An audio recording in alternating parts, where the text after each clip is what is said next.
सबसे पहले आप सभी को जय मसीह की। God bless you. Press the Lord. मत्ती अध्याय 15 में कुछ ऐसे रहस्यमय तथ्य है जिसका रहस्य बहुत ही कम लोगों को पता है। तो दोस्तों, इस वीडियो को देखने से पहले इसे पूरे मन और ध्यान से सुने। हमारे वीडियो का उद्देश्य मसीहियों को यह समझने में सहायता करना है कि प्रभु यीशु मसीह का दूसरा आगमन निकट है और उन्हें बाइबिल के अनुसार जीवन कैसे जीना चाहिए। साथ ही यह वीडियो उन सभी के लिए है जो जीवित और सच्चे परमेश्वर को जानने और समझने की इच्छा रखते हैं। हमारा मकसद किसी भी व्यक्ति या धर्म की आलोचना करना नहीं है, बल्कि सत्य और आत्मिक जागरूकता को साझा करना है। हम केवल वही बात साझा कर रहे हैं जो बाइबिल हमें सिखाती है। वीडियो में आगे बढ़ने से पहले आप सभी से निवेदन है कि वीडियो को आधे में छोड़कर जाने की गलती ना करें, क्योंकि इस वीडियो में आपको महत्वपूर्ण रहस्य के बारे में पता चलने वाला है। तो दोस्तों, अगर आप इस चैनल में पहली बार आए हैं तो चैनल को लाइक कर दो, सब्सक्राइब कर दो और कमेंट बॉक्स में आमीन लिखना ना भूलें। मत्ती अध्याय 15 में कुछ रहस्यमय तथ्य जो इस प्रकार है। पहला, अशुद्ध करने वाली बातें क्या हैं। दूसरा, यीशु और कनानी स्त्री का रहस्य क्या है। तीसरा, यीशु का बहुत से लोगों को चंगा करने का रहस्य। चौथा, 7 रोटियों को 4000 से अधिक को भोजन कराने का रहस्य क्या है। इन सभी रहस्य को आगे वीडियो में हम जानेंगे। तो दोस्तों, वीडियो चालू करते हैं। जब कुछ फरीसी और यहूदी धर्मशास्त्री यरूशलेम से यीशु के पास आए और उससे पूछा, तेरे अनुयायी हमारे पुरखों के रीति रिवाजों का पालन क्यों नहीं करते? वे खाना खाने से पहले अपने हाथ क्यों नहीं धोते? यीशु ने उत्तर दिया, अपने रीति रिवाजों के कारण तुम परमेश्वर के विधि को क्यों तोड़ते हो? क्योंकि परमेश्वर ने तो कहा था, तू अपने माता पिता का आदर कर, और जो कोई अपने पिता या माता का अपमान करता है उसे अवश्य मार दिया जाना चाहिए।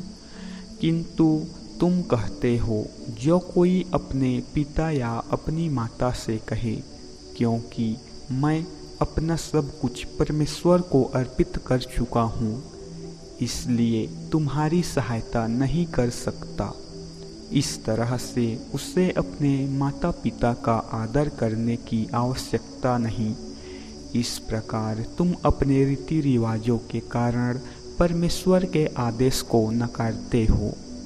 ओ ढोंगियों, तुम्हारे बारे में यशायाह ने ठीक ही भविष्यवाणी की थी। उसने कहा था, यह लोग केवल होठों से मेरा आदर करते हैं, पर इनका मन मुझसे सदा दूर रहता है। मेरे लिए उनकी उपासना व्यर्थ है, क्योंकि उनकी शिक्षा केवल लोगों द्वारा बनाए हुए सिद्धांत है। उसने भीड़ को अपने पास बुलाया और उनसे कहा, सुनो और समझो कि मनुष्य के मुख के भीतर जो जाता है वह उसे अपवित्र नहीं करता, बल्कि उसके मुंह से निकला हुआ शब्द उसे अपवित्र करता है। तब यीशु के शिष्य उसके पास आए और बोले, क्या तुझे पता है कि तेरी बात का फरीसियों ने बहुत बुरा माना है? यीशु ने उत्तर दिया, हर वह पौधा जिसे मेरे स्वर्ग में स्थित पिता की ओर से नहीं लगाया गया है, उखाड़ दिया जाएगा। उन्हें छोड़ो, वे तो अंधों के अंधे नेता हैं। यदि एक अंधा दूसरे अंधे को राह दिखाता है, तो वे दोनों ही गड्ढे में गिरते हैं। तब पतरस ने उससे कहा, हमें अपवित्रता संबंधी दृष्टांत का अर्थ समझा। यीशु बोला, क्या तुम अभी भी नहीं समझते? क्या तुम नहीं जानते कि जो कुछ किसी के मुंह में जाता है वह उसके पेट में पहुंचता है और फिर पखाने में निकल जाता है, किंतु जो मनुष्य के मुंह से बाहर आता है वह उसके मन से निकलता है, यही उसको अपवित्र करता है। क्योंकि बुरे विचार, हत्या, व्यभिचार, दुराचार, चोरी, झूठ और निंदा जैसी सभी बुराइयां मन से ही आती है। ये ही हैं जिनसे कोई अपवित्र बनता है। बिना हाथ धोए खाने से कोई अपवित्र नहीं होता। फिर यीशु उस स्थान को छोड़कर सूर और सैदा की ओर चल पड़ा। वहाँ की एक कनानी स्त्री आई और चिल्लाने लगी, हे प्रभु, दाऊद के पुत्र, मुझ पर दया कर। मेरी पुत्री पर दुष्ट आत्मा बुरी तरह सवार है। यीशु ने उससे एक शब्द भी नहीं कहा। सो उसके शिष्य उसके पास आए और विनती करने लगे, यह हमारे पीछे चिल्लाती हुई आ रही है, इससे दूर हटा। यीशु ने उत्तर दिया, मुझे केवल इस्राएल के लोगों की खोई हुई भेड़ों के अलावा किसी और के लिए नहीं भेजा गया है। तब उस स्त्री ने यीशु के सामने झुककर विनती की, हे प्रभु, मेरी रक्षा कर। उत्तर में यीशु ने कहा, यह उचित नहीं है कि बच्चों का खाना लेकर उसे घर के कुत्तों के आगे डाल दिया जाए।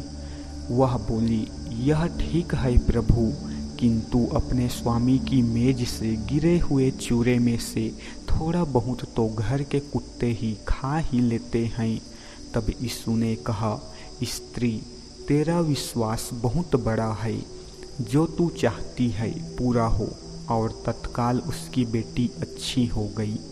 फिर यीशु वहाँ से चल पड़ा और झील गलील के किनारे पहुँचा। वह एक पहाड़ पर चढ़कर उपदेश देने बैठ गया। बड़ी बड़ी भीड़ लंगड़े, लूलों, अंधों, अपाहिजों, बहरे, गूंगों और ऐसे ही दूसरे रोगियों को लेकर उसके पास आने लगी।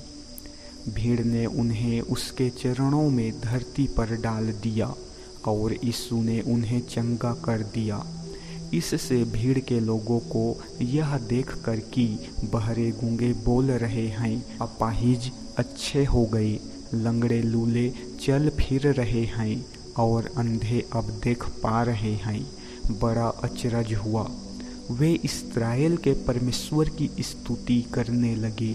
तब यीशु ने अपने शिष्यों को पास बुलाया और कहा, मुझे इस भीड़ पर तरस आ रहा है, क्योंकि ये लोग 3 दिन से लगातार मेरे साथ हैं और इनके पास कुछ खाने को भी नहीं है।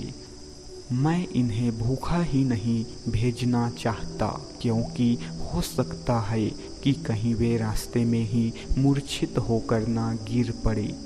तब उसके शिष्यों ने कहा, इतनी बड़ी भीड़ के लिए ऐसी बियाबान जगह में इतना खाना हमें कहाँ से मिलेगा? तब यीशु ने उनसे पूछा, तुम्हारे पास कितनी रोटियां हैं? उन्होंने कहा, 7 रोटियां और कुछ छोटी मछलियां। यीशु ने भीड़ से धरती पर बैठने को कहा और उन 7 रोटियों और मछलियों को लेकर उसने परमेश्वर का धन्यवाद किया और रोटियां तोड़ी और अपने शिष्यों को देने लगा। फिर उसके शिष्यों ने उन्हें आगे लोगों में बांट दिया। लोग तब तक खाते रहे जब तक थक न गए। फिर उसके शिष्यों ने बचे हुए टुकड़ों से 7 टोकरियां भरी। औरतों और बच्चों को छोड़कर वहां 4000 पुरुषों ने भोजन किया। भीड़ को विदा करके यीशु नाव में आ गया और मगदन को चला गया। इस प्रकार से प्रभु यीशु मसीह ने एक और चमत्कार दिखलाया।